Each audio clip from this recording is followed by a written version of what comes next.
Seine Toleranz, Nachsicht. Unser Prophet sallallahu alaihi wasallam war sehr verständnisvoll und tolerant. Als natürliche Folge dessen akzeptierte er die Menschen mit ihren Unterschieden. Wenn er etwas nicht mochte, war es aus seinem Gesicht zu lesen. Wenn er etwas Negatives an einer Person sah, achtete er darauf, ihre Würde nicht zu verletzen, während er sie korrigierte. Wenn er Verhaltensweisen korrigieren wollte, pflegte er seine Aussage allgemein zu formulieren, sodass sich alle angesprochen fühlten und sagte beispielsweise: Es gibt einige, die dies und das tun. Diese sollten es sein lassen. Auf diese Weise wurden Fehler korrigiert, ohne dass jemand verletzt oder angeprangert wurde. Unser geliebter Prophet sallallahu alaihi wasallam hat sich verpflichtet, immer und überall tolerant zu sein, unabhängig von den Umständen.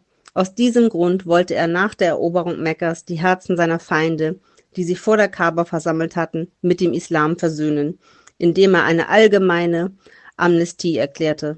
Infolge dieser Herangehensweise des ehrenwerten Propheten wurden die führenden Persönlichkeiten des Quraisch, insbesondere Abu Sufjan, der Führer der Stadt Mekka, Muslime. Unser Prophet sallallahu alaihi wasallam sagte: Erleichtert es, macht es nicht schwierig, überbringt gute Nachrichten, verbreitet keinen Hass, legte den Grundstein für Toleranz und Verständnis dadurch.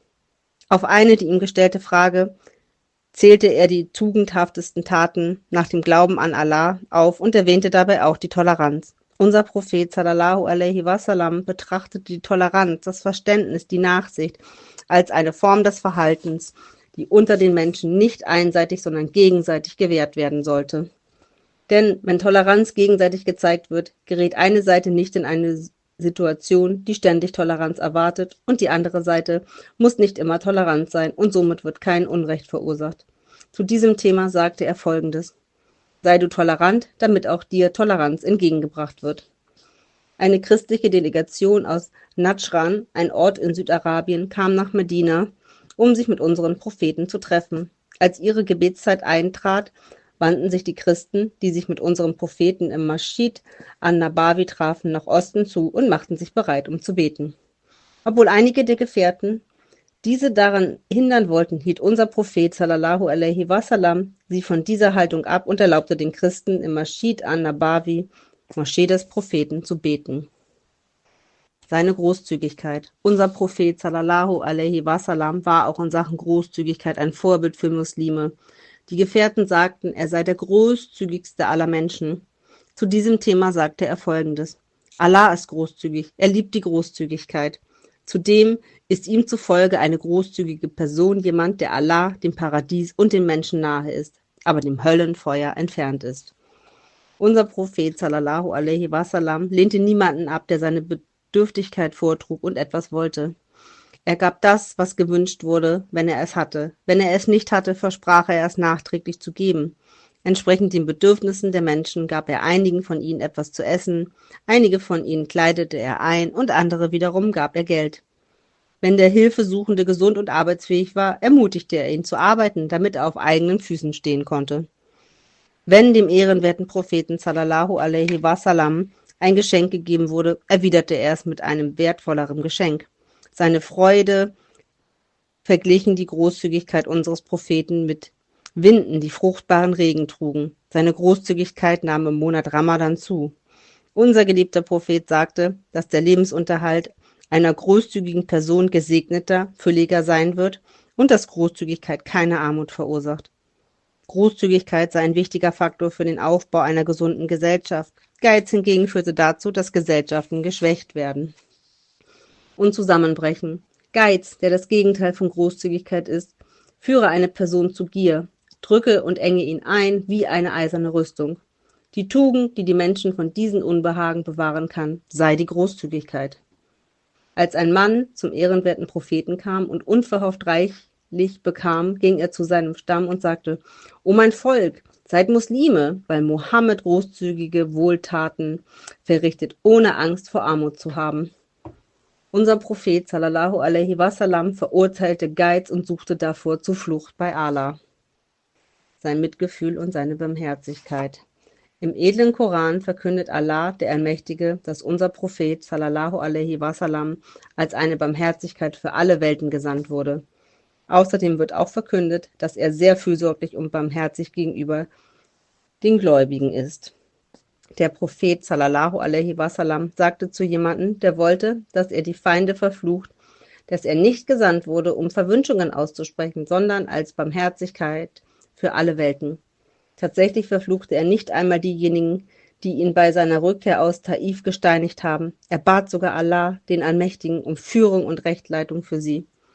Eines Tages warnte unser Prophet einen seiner Gefährten, den er beim Beten hörte. O Allah, gewähre mir und deinem Gesandten deine Gnade mit den Worten: Du hast den Kreis der Gnade und Barmherzigkeit Allahs sehr eingeengt.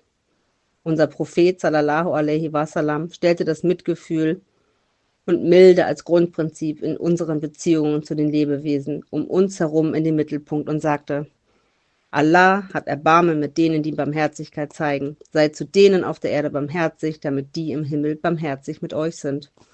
Unser geliebter Prophet behandelte die bedürftigen Gruppen der Gesellschaft wie Kinder, ältere Menschen, Waisen, Arme, Behinderte und Sklaven immer mit Mitgefühl und Barmherzigkeit.